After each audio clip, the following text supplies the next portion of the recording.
या केंद्रीय गृह मंत्री अमित शाह एक बार फिर छत्तीसगढ़ आ रहे हैं। आपको बताते चले आज उनका बस्तर दौरा रहेगा, जहां केंद्रीय गृह मंत्री अमित शाह आपको बताते चले एक जनसभा को भी संबोधित करेंगे। जगदलपुर भी आज वो पहुंचेंगे, जहां यहां पर नामांकन रैली में भी वो शामिल होंगे। दोपहर करीब 2:30 बजे कोंडागांव भी पहुंचेंगे केंद्रीय गृह मंत्री अमित शाह। साथ ही कोंडागांव में एक नामांकन रैली में वो शामिल होंगे और जनसभा भी करते नजर आएंगे। कोंडागांव से शाम करीब 4 बजे वो जगदलपुर के लिए रवाना हो जाएंगे। काफी महत्वपूर्ण दौरा, जहां आपको बताते चले अमित शाह एक बार फिर छत्तीसगढ़ पहुंच रहे हैं, जहां आज वो बस्तर दौरे पर रहेंगे। जगदलपुर भी जाएंगे, कोंडागांव भी जाएंगे, यहां पर नामांकन रैली में शामिल होंगे। भाजपा के प्रत्याशी के पक्ष में माहौल बनाते दिखाई देंगे। आपको बताते चले एक जनसभा भी वो यहां पर संबोधित करेंगे।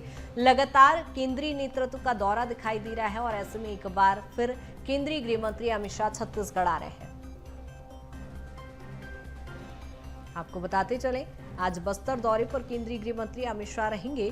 काफी महत्वपूर्ण ये दौरा माना जा रहा है। छत्तीसगढ़ में चुनाव है और इस लिहाज से काफी महत्वपूर्ण ये दौरा माना जा रहा है। ज्यादा जानकारी के साथ सहयोगी रायपुर से शिखर हमारे साथ जुड़ गए हैं। शिखर, जिस तरह से हम दिख रहे हैं लगातार केंद्रीय नेतृत्व का दौरा और एक बार फिर अमित शाह छत्तीसगढ़ दौरे पर।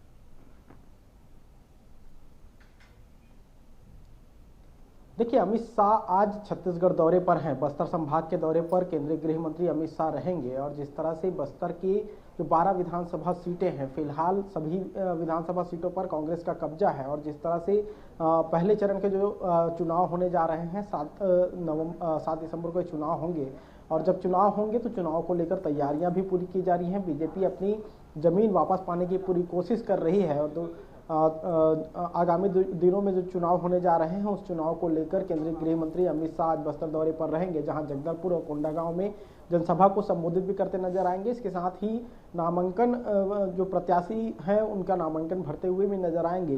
तो कुल मिलाकर देखा जाए तो बहुत महत्वपूर्ण केंद्रीय गृह मंत्री अमित शाह का ये दौरा है और बस्तर की तमाम सीटों को साधने की पूरी कोशिश अमित शाह करते हुए नजर आ रहे हैं।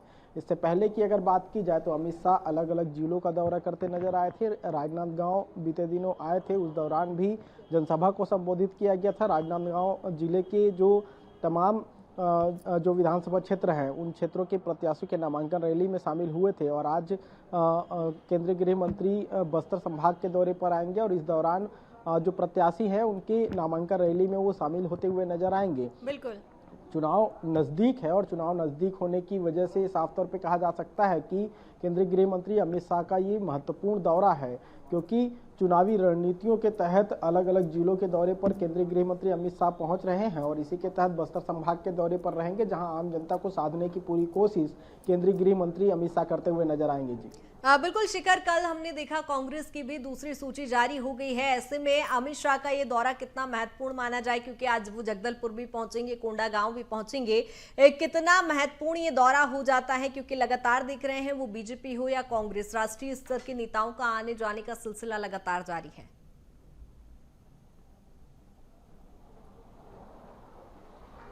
देखिए, बस्तर संभाग एक ऐसा संभाग है जहां छत्तीसगढ़ की सत्ता की चाबी निकलती है।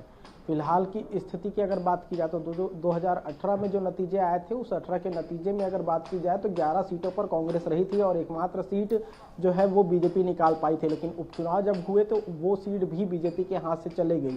फिलहाल की स्थिति में बीजेपी के पास बस्तर संभाग से एक भी सीट नहीं है और इसी को साधने की पूरी कवायद बीजेपी लगातार करती हुई नजर आ रही है, क्योंकि जिस तरह की स्थितियां इससे पहले लगातार बनती हुई नजर आई थी। प्रदेश प्रभारी जब डी पुरंदेश्वरी थी उस दौरान भी बस्तर संभाग पूरा फोकस पर था।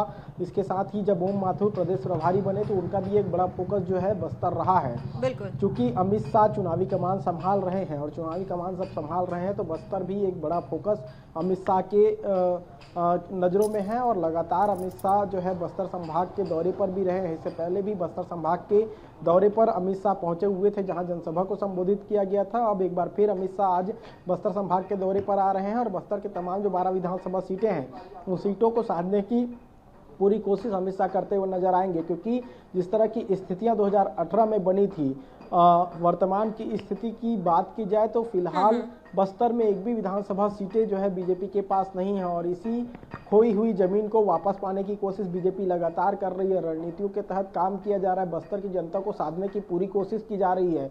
चाहे हम अलग अलग तरीकों से अगर बात की जाए तो बीजेपी बूथ स्तर से लेकर जो है लगातार काम कर रही है। बिल्कुल शिखर, यहाँ पर फूंक फूंक कर कदम बीजेपी रखती दिखाई दे रही है। जाहिर सी बात है, जब 11 सीटों पर जब कांग्रेस का ये पूरा गढ़ माना जाता है तो ऐसे में कहीं ना कहीं बीजेपी के लिए चुनौती तो है, लेकिन जब सीटों का ऐलान हुआ, प्रत्याशियों का ऐलान हुआ, तो अब क्या कुछ स्थिति बनती बिगड़ती दिखाई दे रही है? चूंकि ग्राउंड जीरो पर आप मौजूद रहते हैं, कितनी बड़ी चुनौती बीजेपी के लिए?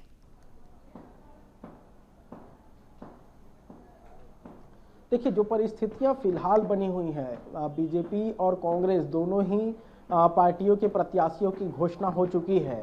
चूंकि बस्तर संभाग सबसे महत्वपूर्ण संभाग माना जाता है और जिस तरह से प्रत्याशियों की घोषणा हुई है, उस प्रत्याशियों की अगर सूची पर गौर किया जाए तो बस्तर संभाग में जो मंत्री कवासी लखमा आते हैं उनको टिकट दिया गया, मंत्री मोहन मरकाम आते हैं कोंडागांव से, उनको टिकट दिया गया। इसके साथ ही जो देवती कर्मा जिनको दंतेवाड़ा से टिकट दिया जाता था, उनका नाम हटाकर उनके बेटे छविंद कर्मा को मैदान पर उतारा गया। एक बड़ा चेहरा जो है छविंद कर्मा को माना जाता है, क्योंकि जब महेंद्र कर्मा थे उस दौरान महेंद्र कर्मा का बिल्कुल शिखर, यानी ये कहा जाए कि दोनों ही पार्टियों द्वारा इस बार मजबूत दावेदार उतारे गए हैं और देखने वाली बात होगी कि अब 2023 के परिणाम आखिर क्या कुछ निकलकर सामने आते हैं। बहुत शुक्रिया तमाम जानकारी के लिए।